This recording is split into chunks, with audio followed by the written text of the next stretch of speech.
తిరుపతి నుంచి కోకట్పల్లికి మాదక ద్రవ్యాలను తీసుకొచ్చి విక్రయిస్తున్న ముఠాను పోలీసులు అరెస్టు చేశారు. వారి వద్ద నుంచి ₹1 కోటి విలువైన 820 గ్రాముల మాదక ద్రవ్యాలు స్వాధీనం చేసుకున్నారు. బాపట్లకు చెందిన 5 నిందితులను పోలీసులు రిమాండ్కు తరలించారు. ప్రధాన నిందితుడు తిరుపతి ఏఆర్ కానిస్టేబుల్ గుణశేఖర్ పరారీలో ఉన్నాడని మేడ్చల్ జోన్ డీసీపీ కోటిరెడ్డి తెలిపారు. త్వరలోనే అతన్ని పట్టుకుంటామని వెల్లడించారు. చిత్తూరు తిరుపతి నుంచి స్టార్ట్ అయింది దీని యొక్క జర్నీ.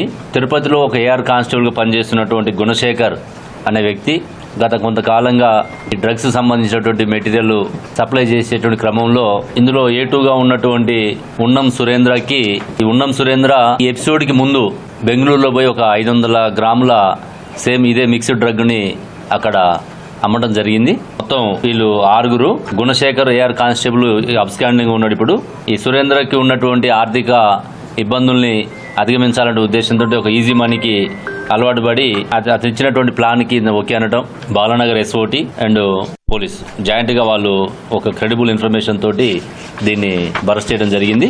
దాదాపు దీని వర్త్ కూడా సుమారు ₹1 కోటి ఉంటుంది.